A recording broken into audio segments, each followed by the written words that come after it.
Ya me quiero, hermano, ahora sí, estamos en las condiciones de poder. Entonces, lo que puso Dios en mi corazón para compartir con ustedes es el encontrando la paz en Jesucristo. ¿Cómo? Vamos a ir viendo algunas cosas. Veamos lo que hay textos emblemáticos en la Biblia que suenan tan bonitos, pero ¿cómo se aplican a la vida de las personas? ¿Cómo esto se hace realidad en mí? Entonces, en un momento Jesús está hablando, el Evangelio está hablando sobre la revelación que tiene Dios sobre la gente sencilla, sobre la gente simple. Dice, te doy gracias, Señor, te alabo porque tú le revelaste esto a los, a los pequeños, a los que son considerados ignorantes, a los que no tienen estudio académico, a los que son personas comunes y corrientes. Dice Jesús, te lo revelaste a esas personas y le escondiste a los sabios, a los que se creen sabios, a los que no son humildes. Entonces Jesús está hablando de eso y cuando termina de decir eso dice, venid a mí, estamos en Mateo 11, 28, 30, todos los que estáis trabajados y cargados, y yo os haré descansar. Llevad mi yugo sobre vosotros y aprended de mí, que soy manso y humilde de corazón, y hallaréis descanso para vuestras almas, porque mi yugo es fácil y ligera mi carga. Entonces Jesús está invitando a venir a Él para encontrar descanso en las almas. Entonces la pregunta es, yo lo escucho a ustedes, escucho a algunos de ustedes que están muy cargados, con mucho, pero también es cierto que durante mucho tiempo también estuvieron alejados. Entonces vamos a ver, dice, llevad mi yugo sobre vosotros. O sea, invita a hacer, a venir a Jesús y hallar descanso, pero también a llevar el yugo, que es parte del proceso de descanso. ¿Y qué es lo que es el yugo? Dice, y hallaréis descanso a vuestras almas. El descanso para vuestras almas no es una cuestión del momento, de que yo en un momento necesito de Dios, al descanso y después me alejo. No es así. Es venir ahí, estar con Jesús. Y vamos a ver algunas cositas importantes ahora. Que quiero que usted, en el mundo físico no hay paz. Actualmente el planeta sufre de diversas guerras, de amenazas de guerra, un gran antagonismo entre las personas, una gran manifestación de violencia y de inseguridad, enfermedades mentales, una enorme intolerancia al pensamiento contrario del prójimo, manifestaciones de odio a través de acciones y palabras que hieran o destruyan al prójimo. O sea, estamos viendo, etcétera, estamos viendo muchas cosas fuertes.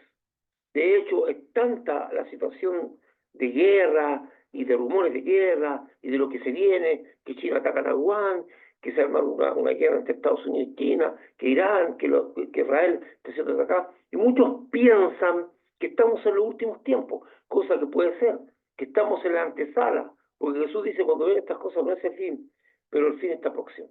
Es el inicio de dolores. Entonces estamos viendo que la cosa no cambia en el mundo. En nuestro propio país, recién hablaba Sonia, que empezó a trabajar en Uber, con la situación consecuente de que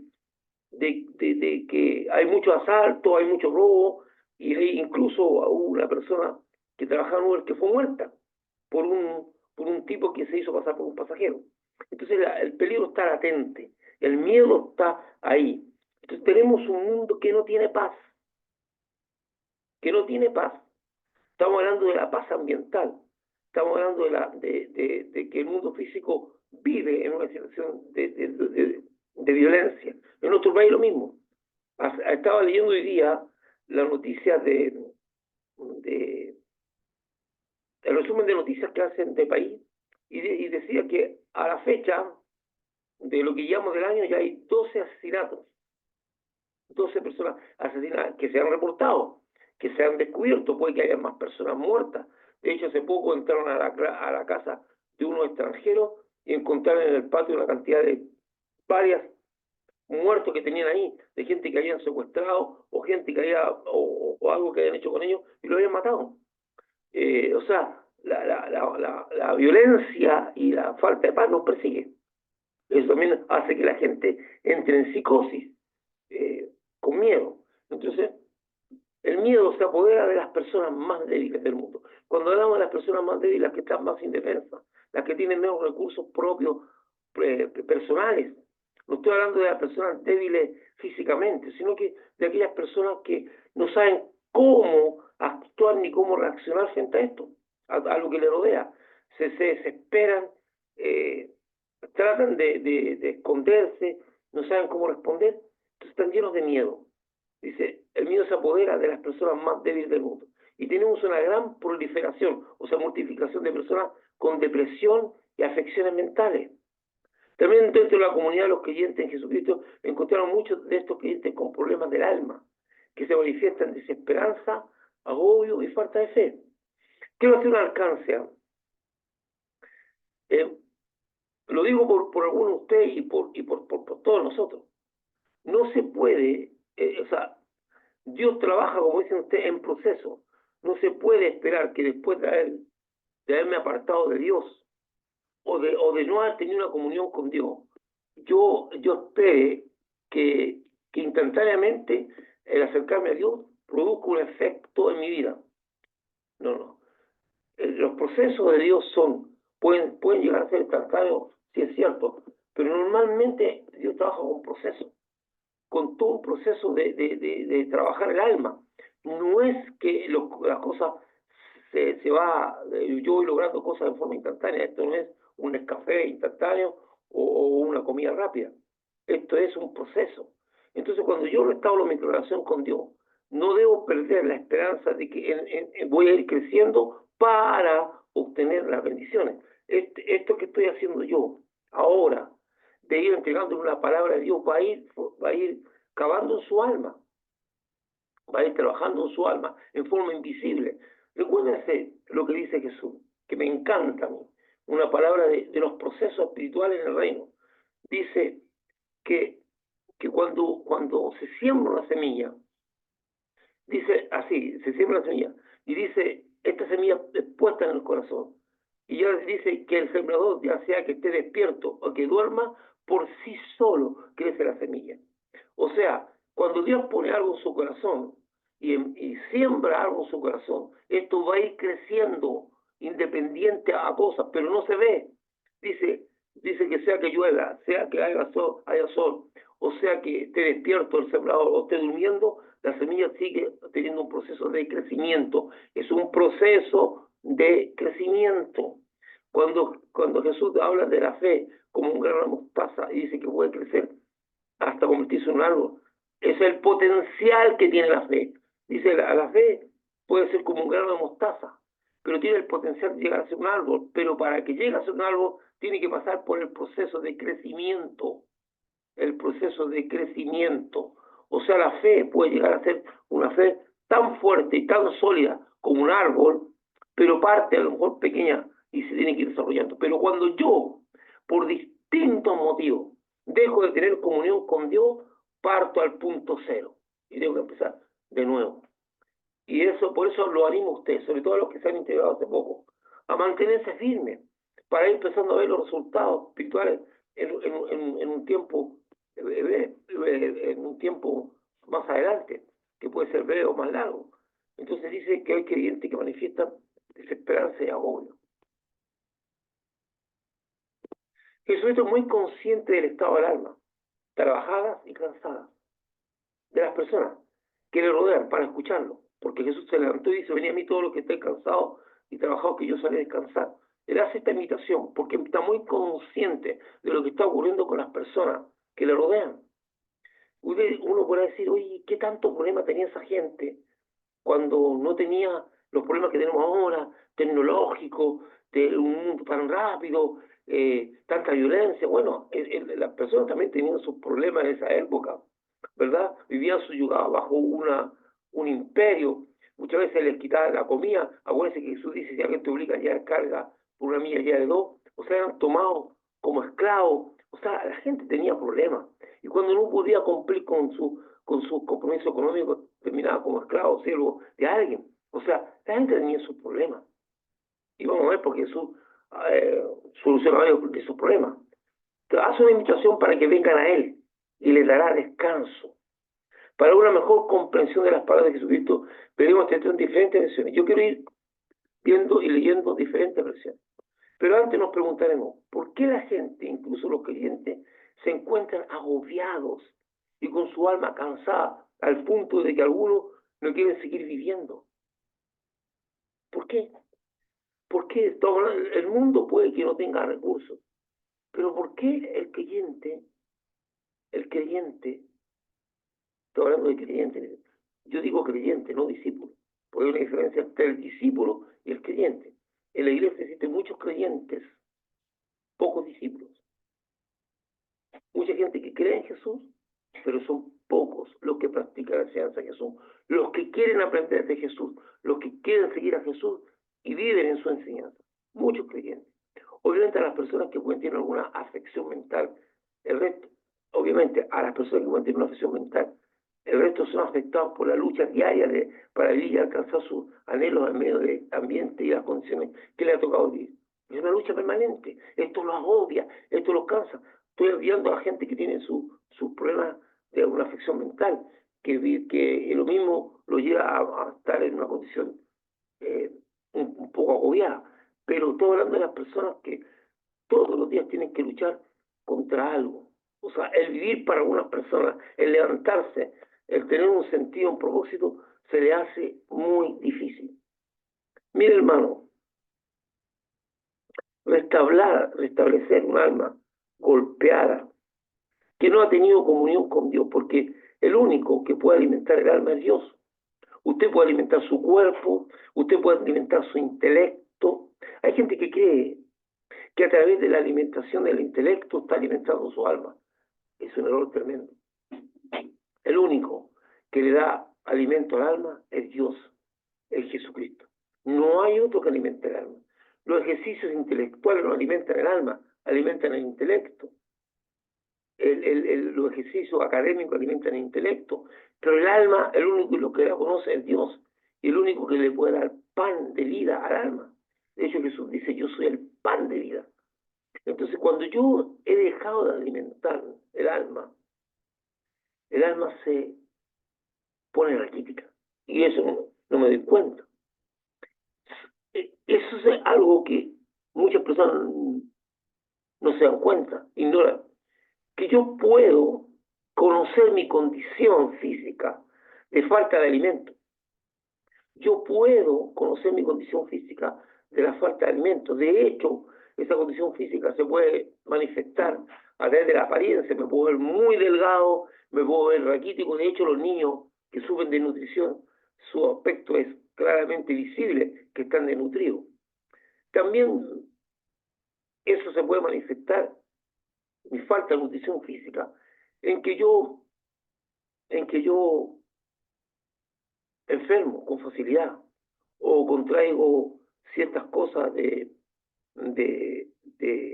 peste o algunas cosas que nota que mi cuerpo está mal alimentado, no hay equilibrio, no estoy fuerte, porque el alimento me produce fuerza. Yo me puedo dar cuenta de que mi ser está mal alimentado. Pero ¿cómo yo me doy cuenta de que mi alma está raquítica?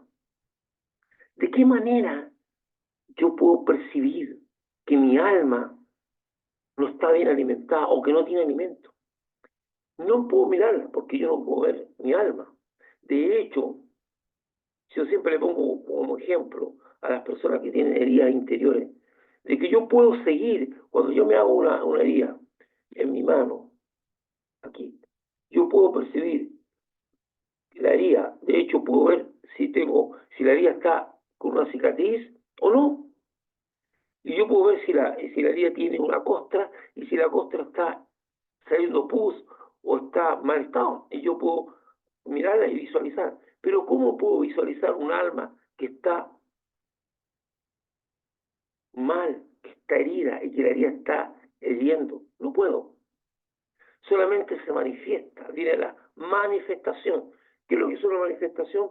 Traer al mundo físico lo que ocurre en el mundo espiritual. Y el alma manifiesta. ¿Cómo se manifiesta? Con desesperanza, con tal vez depresión, con una serie de cosas que, que me afectan, con falta de fe, con, con una falta de ganas de vivir. Todo eso se manifiesta en un alma raquítica. carentes de alimento. También al alma yo la puedo engañar, como lo hace mucha gente que a través de cosas, eh, de un sistema de vida intenso, a través de, no sé, pues de fiestas, de compromisos con amigos, de salida, de viajes, de cualquier cosa, yo puedo hacer que mi alma no se dé cuenta o no pueda percibir lo que está ocurriendo con mi alma. Yo puedo esconder eso a través de que ustedes, pero a la larga el alma raquítica va a manifestarse. Entonces, ¿cómo yo me doy cuenta de que mi alma está raquítica? A través de las manifestaciones de las cuales estamos hablando. Entonces, durante mucho tiempo hay personas que nunca han procurado alimentar su alma, o sea, no tienen un contacto con Dios y su palabra, porque lo único que alimenta el alma es la palabra de Dios. Vamos a ver, Mateo, vamos a ver este mismo texto. Dice, venid a mí todos vosotros que estáis cansados y agobiados. Aquí no usa la palabra trabajados. O sea, dice, el cansancio y yo os haré descansar. O sea, hay personas que están cansadas y agobiadas. Yo creo que agobiadas sienten una gran carga interior. Sienten como que el mundo se les viene encima. Sienten como que su vida se les viene encima. Dice, a ellas personas. Vamos a ver, eso es la versión Biblia. Vamos a ver la versión BL 95, Biblia Americana. Dice, vengan a mí todos, a mí los que van cansados, llevando pesadas cargas, y yo los aliviaré. Aquí dice, los cansados porque llevan pesadas cargas. ¿Cargas de qué? Del alma, preocupaciones, situaciones que no pueden resolver, que aparentemente para algunos son fáciles, para otros no, pero pesadas cargas. Preocupaciones por familia, preocupaciones por su salud, preocupaciones por su vida, preocupaciones por su economía. De muchos dice, el mismo texto dice, vengan a mí los que están llevando pesadas cargas. Y dice los que están agobiados. Ustedes viven siempre, dice, en la visión bíblica de lenguaje sencillo, dice, ustedes viven siempre angustiados, siempre preocupados. Vengan a mí y yo los haré descansar. Excelente versión esta, ¿verdad? Ustedes viven siempre angustiados, siempre preocupados. Vengan a mí y yo les haré descansar. O sea, Jesús dice, está hablando, diciendo, vengan a mí todos los que viven en angustia y preocupación permanente. Yo les daré descanso. ¿Qué significa eso? Voy a darle respuesta a sus preocupaciones. Yo voy a mostrarles que por lo cual están preocupados y por estar angustiados, no es un problema para mí y yo les dedicaré un camino a seguir. En otra versión dice, vengan a mí todos los fatigados y agobiados y yo os aliviaré. Aquí habla de aliviar, traer alivio, ¿verdad? Traer descanso. Vamos a ver la versión judía, dice, venid a mí todos los que estáis fatigados, aquí habla de fatiga, y sobrecargados, o sea, una carga más allá de y yo os haré, y yo daré descanso. O sea, aquí nos está quedando claro qué significa trabajado, cansado y trabajado, ¿verdad? Que es angustiado, que es sobrecargado. Bueno, venid a mí todos los que estáis fatigados. Fatigados significa que ya no tengo fuerzas para seguir adelante. Y sobrecargado, o sea, una carga que más que la que yo puedo soportar. Y en la versión Juramen, que es judía, venid todos los trabajados y recargados, o sea, que están más cargados, y yo os refrigeraré, o sea, traeré refrigerio, traeré recreación.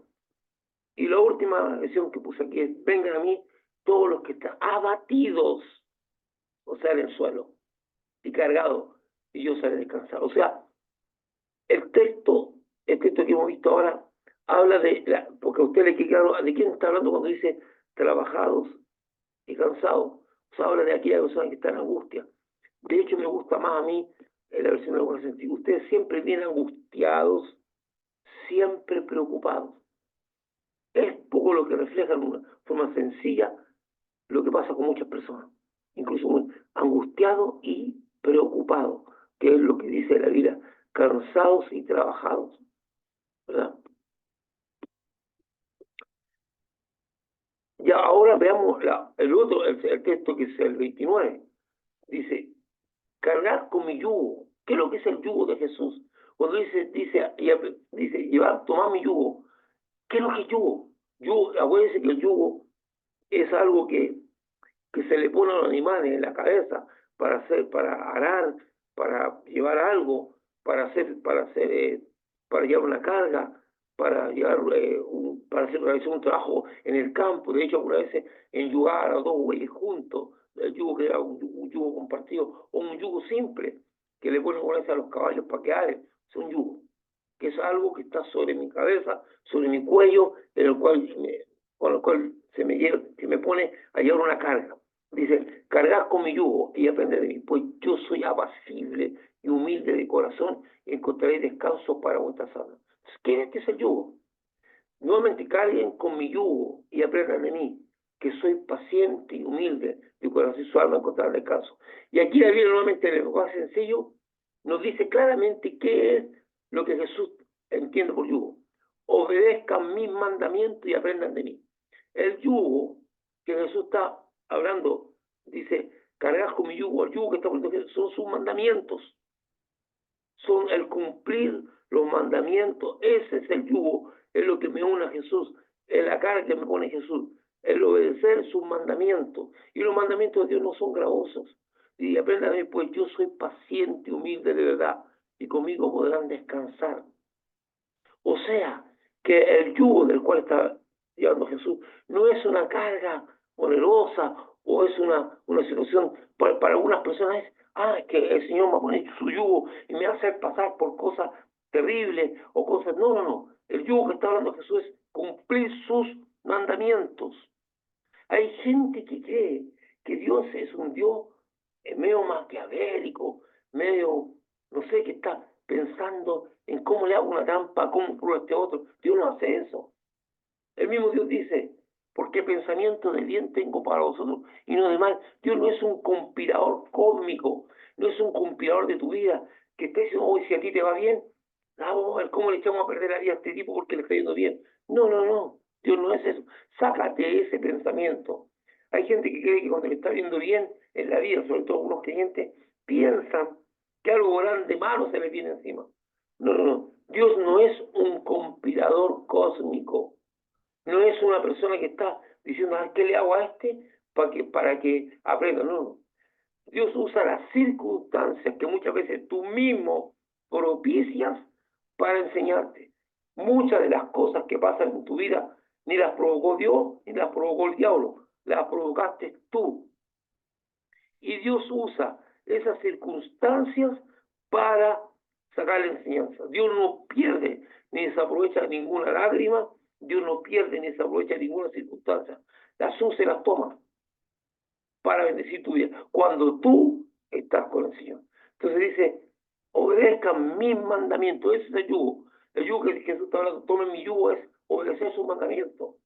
Acepten el yugo que les pongo y aprendan de mí, que soy paciente y de corazón humilde, así encontrarán descanso. ¿Qué significa eso? Que Dios es paciente. Dice, aprendan a ser pacientes como yo soy paciente. Dice, alzad mi yugo sobre vosotros, aponte, y aprended de mí, porque suave soy, dice, y humilde del corazón, y haré alivio a vuestras almas. La otra dice, tomen mi yugo sobre ustedes y aprendan de mí, que soy manso, humilde de corazón, y haré descanso para su alma. Y por último, lleven mi yugo sobre ustedes y aprendan de mí, que soy manso, humilde de corazón, y encontrarán reposo para sus almas. Entonces, para entender bien, el yugo no es más que los mandamientos de Jesús. Dice, llevar mi yugo, o sea, cumplan los mandatos que yo, las órdenes que yo, cumplan el evangelio que yo les he dado. Entonces, y la última, el versículo 30, también lo quería ver en varias versiones. Dice, pues mi yugo es suave y mi carga liviana. Dice que los mandamientos de Dios no son gravosos, no son grandes cosas. Lo que yo les impongo no es difícil de cumplir. La carga que les hago llegar no es pesada. En esto de preparar el mensaje por hoy día, escuchando el mensaje del Evangelio, hay mucha enseñanza de Jesús que son una explosión de revelación, una tremenda explosión de revelación. Por ejemplo, Un ejemplo simple es cuando Jesús habla sobre aquel señor, que puede haber sido un rey, o puede haber sido un hombre, un señor de un lugar que tenía todo, que era un hombre rico y que haya beneficiado a una comunidad, o que era el jefe de esa comunidad. Dice que un día quiso hacer cuenta con aquellos que le debían y llamó a un hombre, dice, que le debía mucho, y este no pudo pagarle, por lo cual el Señor pidió que lo metieran a él y a toda su familia y todo lo que tenía para pagar en parte su deuda. Pero dice que él, postrado, le rogó que le tuviera paciencia y que le iba a pagar todo. Y él dice que el hombre, su Señor movido a misericordia, le perdonó toda la deuda. Que es lo que hizo Dios con nosotros. Dios nos perdonó nuestros pecados, todos nuestros pecados desde Cristo. Dice que este hombre saliendo, vamos a ejemplificarlo con cifras, ¿verdad? Este hombre debía 10 millones de pesos y no pudo pagarle al Señor. Entonces, saliendo del lugar, después de haber sido perdonado, porque el Señor le tuvo misericordia, se encontró con un ciudadano que le debía a él. Y este ciudadano le debía 1.000 pesos. Ya pongámosle 10.000 pesos. Él le debía 10 millones. Y empezó a atosigar a su conciudadano para que le pagara. Y este le dijo, tenme paciencia. E hizo lo mismo que él hizo con su señor. Le rogó. Pero este no actuó con misericordia, sino que lo puso en la cárcel para que pagase. Y cuando vieron eso los consiervos, le comunicaron a su señor y su señor indignado lo llamó mal siervo. No te perdoné toda esa deuda. No debería hacer lo mismo. Entonces Dios nos está enseñando. ¿Qué nos está enseñando Jesús con eso? Que tengamos cuidado, mucho cuidado, de sentirnos con la visión de que nosotros no tenemos ni una deuda y que actuemos sin misericordia con aquella, que perdonemos a aquellos que tenemos que perder. Dice Jesús, así será Dios que puso a este hombre en la cárcel por no perdonar a su conciudadano, así será, dice Dios, con todo aquel que no perdone de todo corazón a su hermano. Sí, por hermano, si nosotros nos ponemos a pensar cuánto nos perdonó Dios y cuando estemos en el día del juicio final, vamos a ser librados del infierno porque fuimos perdonados por Jesucristo. Y nosotros muchas veces tenemos un rencor que no queremos sacar de encima y tenemos un deseo de venganza o cosas por el estilo contra una persona que lo ha hecho mal, siendo que Dios nos perdonó tanto a nosotros. Entonces Jesús dice, tengan cuidado con eso, porque en el día del juicio ustedes no van a ser perdonados. Y eso es una enseñanza. Entonces Jesús, dentro del yugo que él dice, tú tienes que perdonar a aquel que te ha hecho un daño, porque tú has sido más perdonado. De hecho, acuérdense lo que dice Pedro, ¿hasta cuántas veces tendré que perdonar? Hasta 70, no te dije hasta 7 veces, sino hasta 70 veces 7, o sea, siempre perdonar. Pero que a mí me cuesta perdonar, es un yugo, ese yugo que te puso Jesús, que tú tienes que perdonar. Pero yo no quiero llevarte yugo. Esos son los mandamientos de Jesús. Entonces, lo que está planteando Jesús es que su yugo es el cumplir con su mandamiento. Dice, porque ligera es mi carga es ligera. Lo que yo te estoy pidiendo no es difícil. Lo que yo les impongo no es difícil de cumplir. La carga que les hago llevar no es pesada. Porque mi yugo es suave y leve mi carga. Porque el yugo que les pongo y la carga que les doy a llevar son ligeros. Porque mi yugo es suave y mi carga ligera. O sea, los mandamientos del Señor no son difíciles. Que mi yugo es bueno y mi carga es ligera. Entonces, cuando un creyente tiene problemas con los mandamientos de Jesús o con este yugo, cuando es pertinaz, cuando es una persona obcecada, cuando es orgulloso, cuando no quiere actuar en humildad, cuando no desea y es contumaz, persiste en error, sobre todo aquel corazón que es orgulloso, aquel corazón que es implacable, no puede ser discípulo de Jesús. Porque mi yugo es fácil y mi carga ligera. Porque mi yugo es placentero y ligera mi carga. Si no, es que yo no puedo cumplir lo que me está pidiendo el Señor. No, es que tú no quieres cumplir. Es que tú no lo quieres hacer, pero lo que te está pidiendo el Señor no es difícil. Es que yo no quiero perdonar. Eso es otra cosa. Que tú no quieras perdonar no significa que tú no lo puedas hacer. O que la carga que toma por el Señor es grande. Cuando Jesucristo invita a venir a Él, esto no significa tener una relación de simpatía con Él o una identificación simbólica con su figura, como es el caso de esa persona que tiene una cruz con el Señor crucificado, sino más bien es ser discípulo de Él, que es diferente a ser creyente, a ser discípulo. Un discípulo es aquel que practica las enseñanzas, lo que involucra conocer y practicar sus enseñanzas. O sea, venir a Jesús, dice, venid a mí todos los que estáis angustiados, los que estáis pasando la mal, lo que dice, venid a mí todos los que estáis cargados y cansados, que yo os haré cansar. Llevad mi yugo. Entonces, para encontrar descanso, hay que venir a Jesús y ponerse el yugo. No basta con ser un simpatizante de Cristo, como hay muchos creyentes, ni basta tener una identificación simbólica con Jesús. No, yo soy un hijo de Dios. Hay muchos creyentes que se llenan la boca diciendo que soy un hijo de Dios.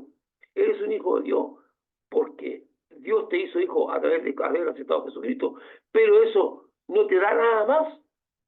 Ahora hay que ser discípulo de Jesús, amigo de Jesús. Entonces hay muchos creyentes que se llenan la boca, pero no practican las enseñanzas de Jesús.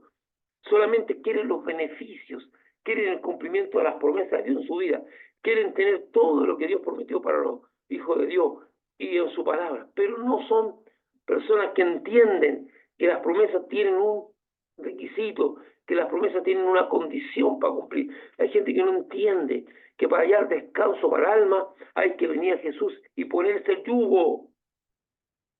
No basta con decir, Señor, ayúdame en mi depresión, ayúdame en mi necesidad, ayúdame en mi problema económico, en mi angustia porque estoy pasando una situación económica, ayúdame en mi enfermedad. No basta. Hay que venir a Jesús y ponerse el yugo. Dice, empezar a creer en Jesús y a cumplir su mandamiento.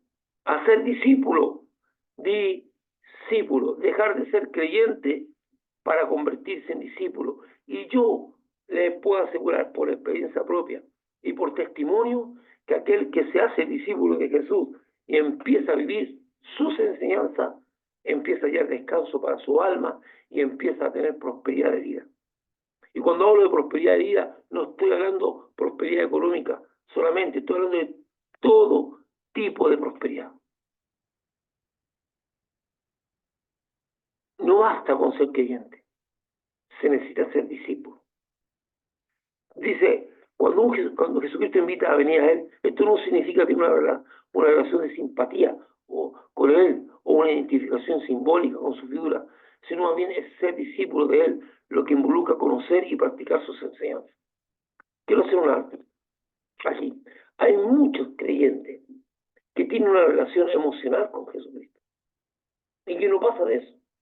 O disfrutan un culto, la lloran todo, levantan las manos y otras cosas que no es mala, cosa que yo, pero no pasan de eso, de una relación emocional con Jesucristo, domingo tras domingo, o momento tras momento, todas sus relaciones emocionales, que se han tocado sus emociones, cuando cantan, cuando adoran, cuando oran, y la lloran, y algunas veces se tiran de guata ahí, perdón, de cúbito abdominal, sobre el altar.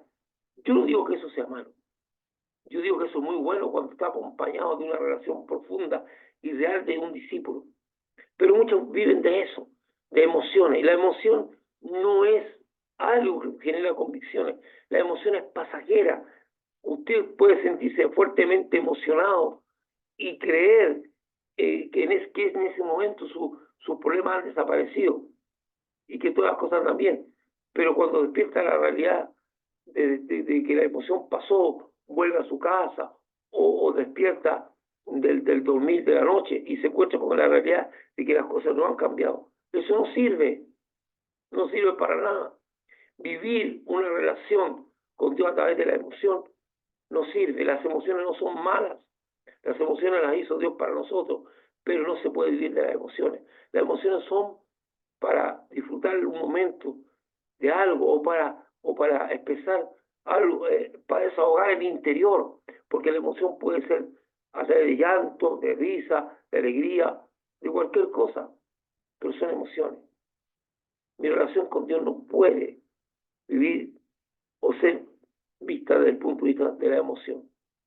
Puede tener un contenido emocional, pero no es emocional. Entonces, nosotros no podemos dejar, cuando Jesús dice, venid a mí todos los que estáis cansados, trabajados, todos los que estáis angustiados, todos los que estáis agobiados, ¿verdad? Y hay en descanso, dice, toma mi yugo, ponte mi yugo. Es necesario venir a Jesús y ser parte del creyente que es discípulo, ser parte del yugo.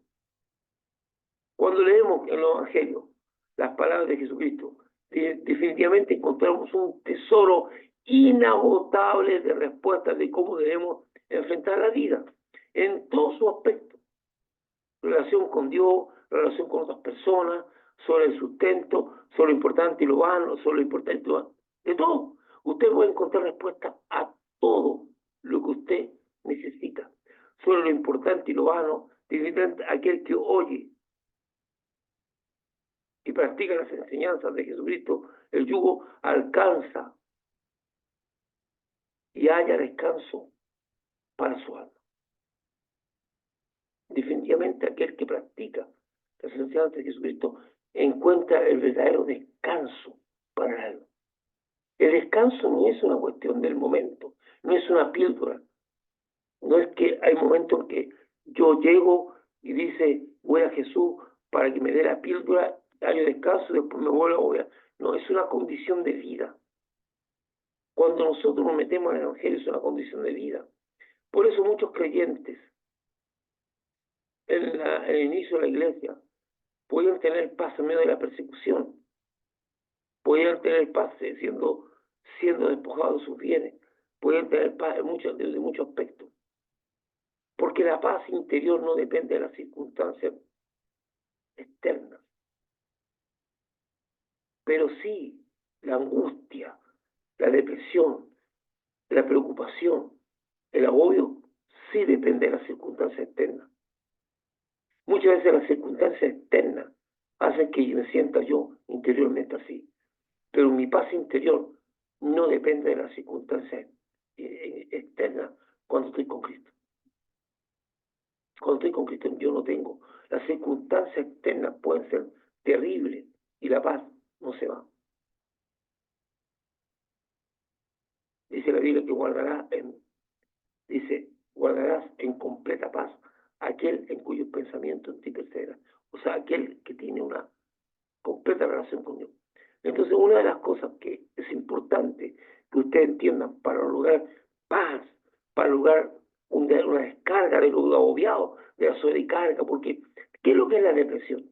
¿Qué es la depresión? En resumidas cuentas, es una sobrecarga del alma y de la mente. Es una sobrepreocupación que no se puede controlar. Cuando mi ser está deprimido bajo presión, porque tengo una sobrecarga, una preocupación excesiva, porque estoy mirando mi futuro, o porque mi vida es una constante angustia por lo que va a pasar, por lo que no tengo, por lo que tengo, por todo. Entonces necesitamos que eso salga, que se alivie. Entonces, la paz interior no depende de la circunstancia interna en Cristo Jesús. Cuando Jesús trabaja mi alma, yo encuentro. Pero el agobio, la angustia, sí depende de la circunstancia externa para algunas personas. La base fundamental que sustenta toda relación hombre-Dios u hombre-Jesucristo es la fe, que en una forma simple es certeza interior de Dios y su palabra, y que no podemos percibir con los sentidos físicos. La existencia de Dios es un acto de fe. Yo creo que Dios existe, pero yo no lo puedo ver, ni tengo pruebas materiales ni físicas de su existencia. Pero Él se ha manifestado en mi vida en mi alma, en mi espíritu, y yo sé que Él existe. Es creer en Dios y creerle a Dios, aunque no tengas pruebas físicas. Mi relación con Dios no se mueve por los sentidos físicos.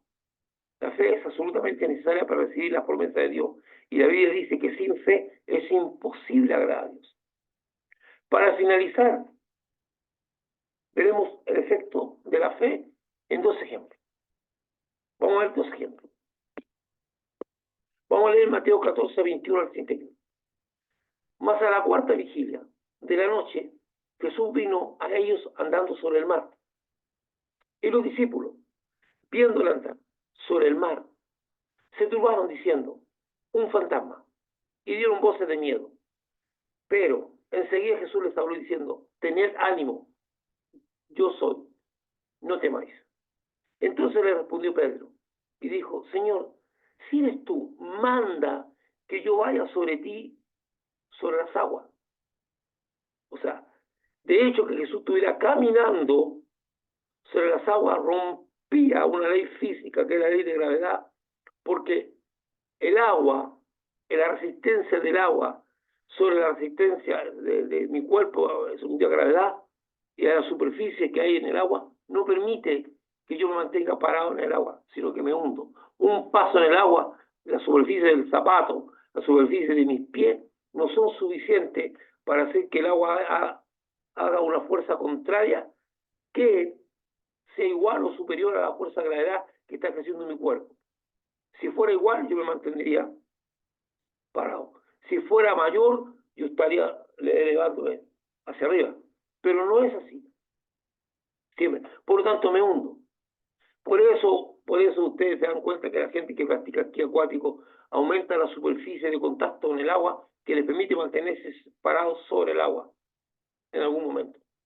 Los barcos también están hechos y diseñados para que el peso del barco y la fuerza que ejerce el agua hacia arriba sea compensado, el barco se mantenga a flote. Están hechos y diseñados para eso, una superficie de contacto. Pero la ley de gravedad, entonces, cuando ellos ven a Jesús caminando, dicen, es imposible que un ser humano esté caminando sobre él, debe ser un fantasma. Jesús le dice, no, soy yo el que está aquí. Ellos están muy impactados y Pedro va y le dice, en el 28, entonces le respondió Pedro y dijo, Señor, si eres tú, manda que yo vaya sobre ti en las aguas. O sea, Pedro está consciente que él no puede caminar sobre el agua, por lo que ya hemos explicado. Y él le dijo, ven. Y descendiendo Pedro de la barca, andaba sobre las aguas para ir a Jesús. Pero al ver las circunstancias que le rodeaban, por favor ponga atención a esto, pero al ver las circunstancias que le rodeaban, o sea, el fuerte viento, tuvo miedo y comenzó a hundirse. Y Dios diciendo, Señor, sálvame.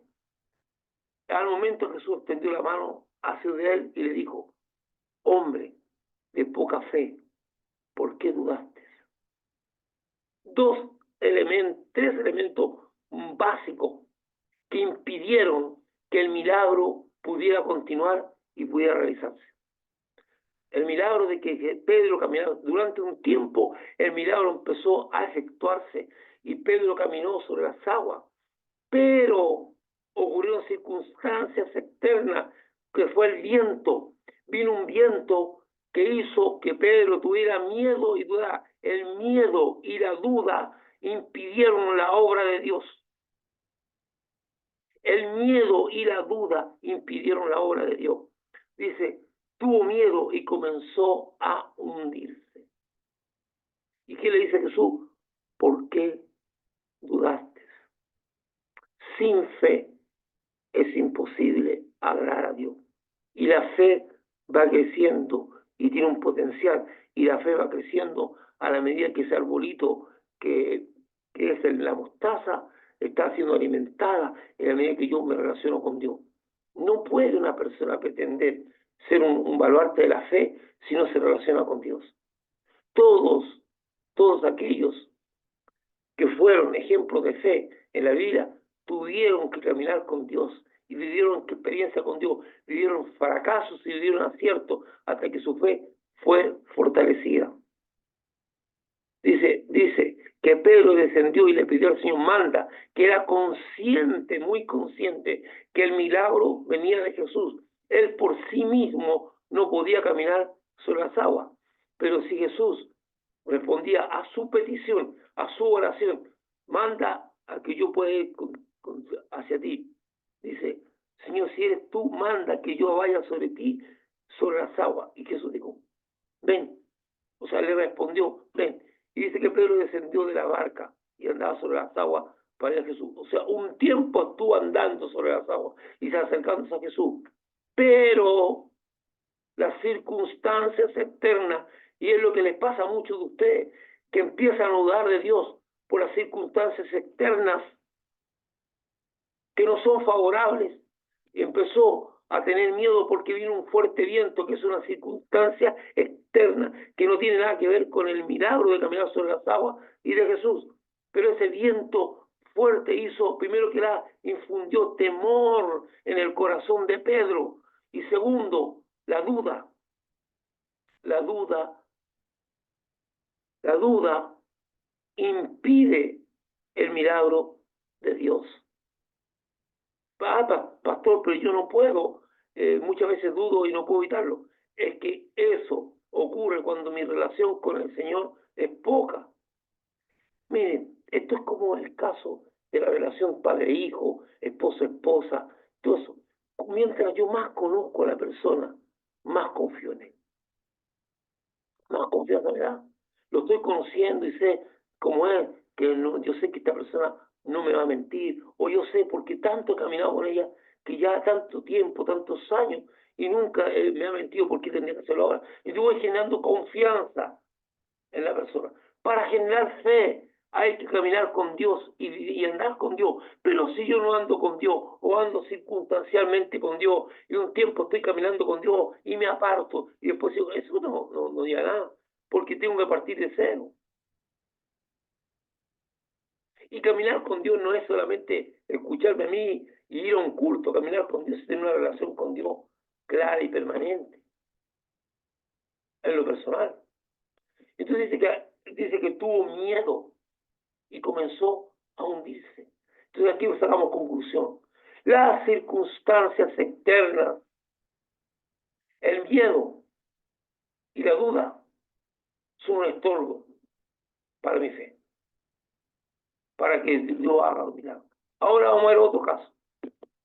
¿Por qué le estoy hablando de esto? Porque este es el yugo que pone Jesús. Esta es la enseñanza de Jesús. Es lo que está diciendo. ¿Qué es lo que le dice Jesús al final a Pedro? Hombre de poca fe, ¿por qué dudaste? ¿Por qué dudaste? Mientras no dudaste, caminaste sobre las aguas. Cuando vino la duda, te empezaste a hundir. ¿Por qué, vale? ¿Acaso existe un dudómetro? O sea, es que existe, escuche esto muy interesante, existe una relación entre su alma y su espíritu y el poder de Dios. El poder de Dios se activa a través de su fe y de su alma. El poder de Dios se activa. Y de alguna manera, lo que hay en su corazón y en su alma activa o desactiva el poder de Dios. Porque Dios conoce su corazón. Porque Dios sabe lo que hay en él. Porque Dios sabe si usted está dudando o no. Y porque el milagro se activa o se realiza por la fe que tiene usted. De hecho, varias veces Jesús le pregunta, ¿tú crees que yo pueda hacer esto? Sí, Señor, hágase conforme a lo que tú crees. Y muchas personas recibieron un milagro de Dios conforme creían. Vamos a ver un segundo caso. Este caso que vamos a ver ahora, para mí es emblemático. Para mí es uno de los casos más interesantes y llenos de enseñanza que podemos sacar. Vamos a leer Mateo 15, 21 al 28. Sabiendo Jesús de allí se fue a la región de Tiro y de Sidón. Y aquí una mujer cananea que había salido de aquella región clamaba diciéndole, Señor, hijo de David, ten misericordia de mí. Mi hija es gravemente atormentada por un demonio. Pero Jesús no le respondió palabra.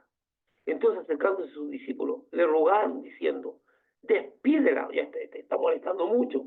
Imagínense una persona, yo voy caminando y una persona me está gritando todo el camino, ayúdame, ayúdame. Es algo que debe ser enfermante. Dice, pero Jesús no le respondió palabra. Entonces, acercándose a sus discípulos, le rogaron diciendo, despídela, contéstale y dile que vas a hacer algo o no vas a hacer. Pueda vos estar a nosotros. Él respondió y dijo, no soy enviado sino a las ovejas perdidas de la casa de Israel.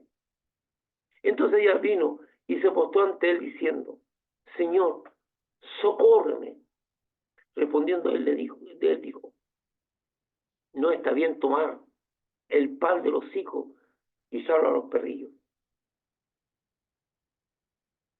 Yo creo que la respuesta que da esta mujer es inspirada por mí, por Dios.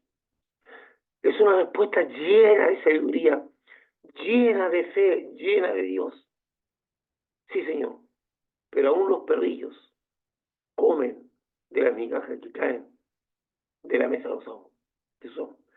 Entonces respondiendo Jesús dijo, oh mujer, por favor ponga atención en esto, grande es tu fe, hágase contigo como quieres. Y su hija fue sanada desde aquella hora. Wow. ¿Ve lo sencillo que es esto? A ninguno de los que tú actos de fe le dijo que era grande su fe. Grande es tu fe. Grande es tu fe. Una mujer que tenía la convicción absoluta de que Jesús podía resolver su problema.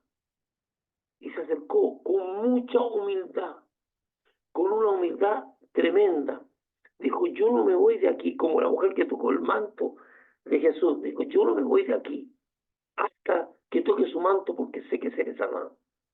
¿Verdad? Y Jesús sintió que salió poder. Ahora esta mujer ahí está, dándole y no descansa y gritando detrás y pidiendo. ¿Cuántos creyentes son los que se postran ante Dios cuando tienen un problema y ahí lloran, y insisten y le lloran y gimen y están ahí pidiéndole, Señor, yo no voy a dejar de gemir y hasta que tú no me respondas? Las oraciones de los creyentes son oraciones comida rápida, oraciones flash. Hay situaciones muy graves que afectan a los creyentes, donde necesitan salir de situaciones que lo están afectando, pero su clamor es básico. Es una cosa así como, Señor, ayúdame. Ayúdame. Pero aquí esta mujer va más allá. Dice que no paró de clamar, no paró de molestar, causó un evento tal en los que estaban rodeando que ya no querían más. Tú tienes que incomodar al diablo. ¿Cómo se incomodaron estos discípulos? Hay que incomodar al diablo, a sus demonios. A tal punto que diga, ya contesta esta oración, porque ya esto que hincha esta mujer. La oración es poderosa e incomoda a Satanás y sus demonios. Entonces ella dice, vino y se postró diciendo, Señor, socórrome. Hasta que mientras dice que Jesús estuvo en silencio y no la tomó en cuenta, hasta que sus discípulos dijeron, ya está bueno. Va a haber un momento en que los demonios van a ir a decir a Dios, ya, contéstale a esta mujer que ya está molestando mucho. Nos tiene enfermos a todos nosotros con su oración. Entonces dice que ella vino y se postró ante el Señor, socórrome. Ahora tiene la atención de Cristo. Ahora tiene la atención de Cristo. Dice que Jesús vino con una negativa. No está bien tomar el pan de los hijos. Y dice, pero yo no te voy a atender a ti, porque primero están los hijos. Y esta respuesta brillante, brillante, llena de fe, llena de convicción, una mujer que ha estado pensando y lidiando y va a enfrentar a Jesús. Yo estoy seguro que esa mujer ni siquiera se propuso dar esa respuesta, sino que le salió del alma, le salió de la inspiración misma del Espíritu Santo para que todos nosotros aprendiéramos. Y le dijo, sí, Señor, pero aún los perrillos, una gran verdad, comen de las migajas que caen de la mesa de sus amos. Esto es muy interesante, ¿eh? Porque Sofía, que es la perrita que tiene Miriam, y cuando estamos sentados aquí en la mesa, ella no puede comer cualquier cosa porque le hace mal. Entonces, cuando a mí se me cae algo de la mesa, ella ¡pum!, al tiro se tira a comérselo, ¿verdad? Y tenemos que estar atentos a que no se lo coma porque le hace mal. O sea, eso es una verdad. Los perritos que están debajo de la mesa están atentos a cualquier cosa que caiga de la mesa. Yo lo puedo ver diariamente aquí, y cuando una vez se lleva una perrita que es de otro lado, que la tenemos que atender, hace lo mismo. Y lo he visto en muchas partes. De hecho, cuando estoy sentado, alguna vez estamos sentados cerca en un lugar de comida, y andan perros dando vueltas esperando que si se cae algo, tira. O sea, es verdad, los perritos están atentos a las migajas que caen. Y ella dice, yo soy una perrilla, una persona insignificante, no soy nada, no soy parte del pueblo de Israel, soy un, como dice, porque Jesús le dijo, y la mujer no se ofendió, Jesús la trató de perrilla, de una perra, de un simple animalito. Dice, no está bien tomar el pan de los hijos y echarlo a los perrillos, le está diciendo que es una perrilla. Pero ¿qué hace ella? Se ofende. No se ofende. No, no, ella es una mujer necesitada, y en su necesidad no hay nada que la ofenda. Va y dice, yo sí, sí señor, yo soy un perrillo, pero los perrillos también comen de la migaja. ¡Qué humildad! Vaya Jesús, qué sencillez, qué simpleza, qué fe, una fe transparente, una fe limpia, una fe que lo puede soportar todo, incluso las ofensas, porque fue ofensivo lo que dijo Jesús, pero Jesús lo dijo con una intención de que todos nosotros aprendíamos. Sí, Señor, pero aún los perrillos comen de las migajas que caen de la mesa de Usamos. Así somos nosotros cuando vamos a Jesús. Con esa estamos con un problema grave, grave, grave en nuestras vidas. Estamos y somos persistentes y oramos y le clamamos y nos postramos día y noche ante el Señor para recibir la respuesta como esta mujer. Dice, entonces Jesús dijo, oh mujer, grande es tu fe, grande es tu fe. Jesús llama a esto grande. Esto no es fe grande. No dice la fe que hace milagro que es grande. No dice Jesús, usted tiene que tener una gran fe para hacer milagro. Para Jesús no le interesa eso. Tanto fácil como dicen los fariseos, ¿qué importa? Pero para ir a Jesús, para hacer un milagro no se necesita tanta fe. Pero para creerle a Jesús, para ser sano como esta mujer, una gran fe. Y una fe activa, una fe que estuvo ahí. Dice, ¿por qué no recordarle? Porque así como vimos la duda de Pedro, que lo llevó a caer, a hundirse en el agua. Y Jesús le dice, ¿por qué dudaste? Esta mujer no tiene la más absoluta duda. Es una fe sencilla, una fe simple. Oyó hablar de Jesús, oyó hablar de Jesús. ¿Por qué oyó? Porque le dice hijo de David. O sea, ella oyó hablar de David, de Jesús, y que era un profeta. Y empezó a dar voces detrás de ella. Y dice, ten misericordia de mí. Mi hija realmente atormentada por un demonio. Pero Jesús no le respondió palabra. O sea, ella era consciente de que en Jesús podía encontrar solución a su problema. Pero va Jesús y Jesús no le responde. ¿Cuántos de ustedes han ido a Jesús y no han encontrado respuesta instantánea? Pero esta mujer no se dio a vencer, siguió tras Jesús y clamó, y clamó, y clamó, y dice quizás no sé cuántas cuadras, kilómetros, no tengo idea cuánto tiempo estuvo detrás de Jesús y cuánto Jesús caminó, y dice que iba detrás de él, gritando y gritando, como Bartimeo, que se puso a gritar a Jesús, el ciego ahí, hasta que ya no aguantaron más, y dice, ya, por favor atiéndelo. Jesús nos dice que debemos ser persistentes y clamar y no tener oraciones desabridas, sino un clamor fuerte, postrado ante la presencia del Señor y clamando. Entonces dice que mi hija, pero Jesús no le respondió palabra. ¿Cuántas veces tú estabas ahí y Jesús no respondió palabra?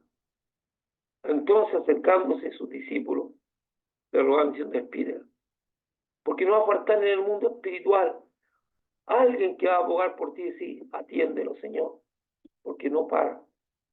Incluso los mismos demonios se van a sentir tan inquietos que van a preferir que tú te calles a que sigas orando. A lo mejor ellos mismos van ante el Señor para decirle que responda. Él respondió y dijo, no soy enviado, sino a las ovejas perdidas de la casa de Israel. Yo no puedo atender a la araña, porque entonces ella vino y se postró ante él diciendo, Señor, socórreme. Pero cuando él le dijo, no está bien tomar el pan de los hijos y echarlo a los perrillos. Nosotros somos como perrillos. Esta mujer nos ofendió. ¿Qué se cree este tal Jesús que me trata de perrilla? ¿Cuántos creyentes yo he escuchado con expresiones no así, pero semejantes?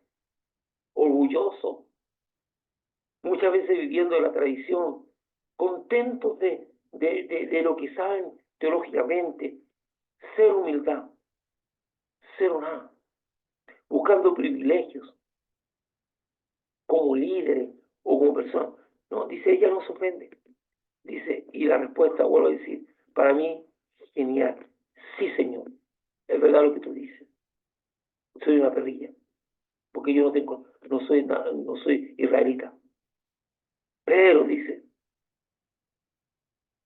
pero, aún los perrillos comen de las migajas que caen de la mesa de sus amos. Yo solamente te estoy pidiendo que me des una migaja. Que libras a mí. Y lo que dice Jesús, oh mujer, grande es tu fe. Usted encuentra que en esto que pasó hay una manifestación de fe tan grande. Uy, pero aquí nadie caminó en el mal. Aquí nadie multiplicó un pan. Aquí nadie sanó un cojo y le dio vista a un ciego, porque eso es grande. Pero dice que Jesús consideró que esta mujer tenía una fe grande. Mi querido hermano, con esto no, yo estoy terminando de esta parte. Bueno,